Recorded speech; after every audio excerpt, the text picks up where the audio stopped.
Жезқазған қаласының Қаныш Сәтпаев атындағы нөмірі 7 мектеп-лицейі. Оқушыларға кәсіби бағдар беру жұмыстары. Мақсаты: білім алушыларды саналы түрде мамандық таңдауға дайындау, кәсіби бағдар бойынша жүйелі түрде қолдау көрсету. Міндеттері: болашаққа бағыт жобасы аясында білім алушыларға кәсіби бағдар беру, жоғарғы және арнаулы орта білім беретін оқу орындары мен әлеуметтік серіктестікті нығайту, білім алушыларды белгілі мамандықтың түрін меңгеруге бейімдеу, жұмысшы мамандықтарын дәріптеу, бағыттар бойынша мектептерді трансформациялау негізінде инженерлік мектеп жобасында жұмыс жасау.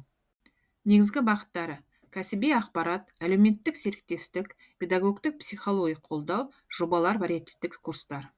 Оқушыларға кәсіби бағдар беруде төмендегі оқу орындарымен әлеуметтік серіктестік туралы келісім-шарт жасалып, бірлескен жұмыстар жүргізілуде. Әбілқас Сағынов атындағы Қарағанды техникалық университеті, Жезқазған жоғарғы политехникалық колледжі, Өмірхан Бақоңыров атындағы Жезқазған университеті, Жезқазған жоғары медициналық колледжі, Жезқазған Тау-Кен колледжі, Жезқазған технология және сервис колледжі, Жезқазған индустриалды гуманитарлық колледжі, Жезқазған гуманитарлық колледжі, Жезқазған музыкалық колледжі, Жезқазған бизнес және көлік колледжі. 2024-2025 оқу жылынан бастап Ұлытау облысының баршаға қолжетімді сапалы білім ұлттық баяндамасын іске асыру бойынша жол картасының мектептің бейіндік бағытын дамыту бағытында мектептерді трансформациялау негізінде инженерия мектеп жобасында жұмыс жасаудамыз.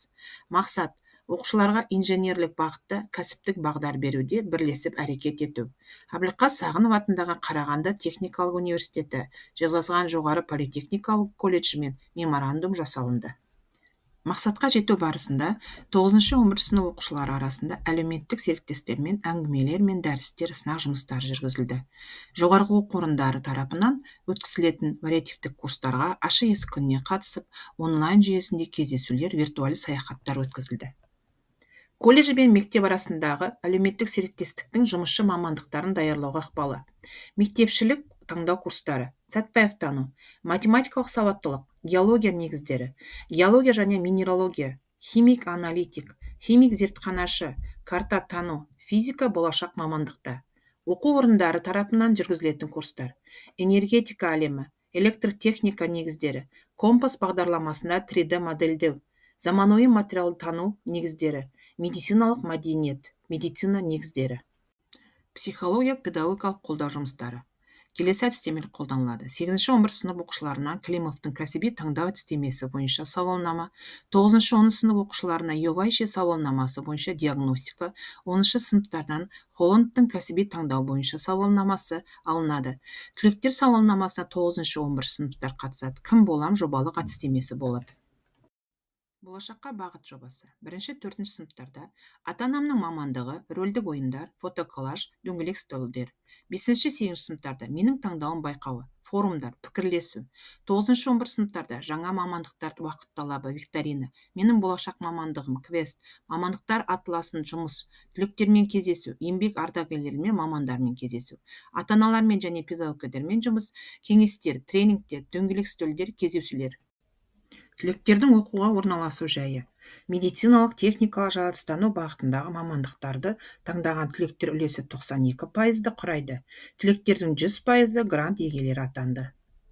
11 сынып бітіруші түлектердің оқуға орналасуы. Мектеп-лицейі бітірген түлектердің 70%-ы техникалық жаратылыстану бағытындағы мамандықтар бойынша оқуға орналасты. Яғни орта мектепте таңдалған бейініне қарай мамандықты оқуды таңдады. Жоғарғы оқу орындары, колледж бен мектеп арасындағы әлеуметтік серіктестікте жұмысшы мамандықтарын даярлау мақсатында атқарылған жұмыстардың нәтижелері. Оқушылар теориялық білімді тәжірибеде қолдануға мүмкіндік алуда. Жұмысшы мамандықтарын дәріптеу арқылы кәсібилік қасиеттері бойына дарытып, болашақта жұмысшы мамандығын таңдауға қадам жасайды. Білім алушылар өз бейіндеріне қарай мектеп қабырғасында жүріп ақ болашақ кәсіптерін нақты таңдайды. Мақсатқа жету барысында атқарылған жұмыстардың нәтижелері, яғни біздің жетістіктеріміз. Қорыта келгенде, 2025 жыл жастар үшін өз болашағын айқындап, еңбек адамы ретінде мақтанышпен алға қадам басатын ерекше мүмкіндік. Біз оқу орындарымен, колледждермен, әлеуметтік серіктестікте бірлесе жұмыс жасап, жастарды жұмысшы мамандықтар таңдап, еліміздің жарқын болашағын бірге құруға шақырамыз.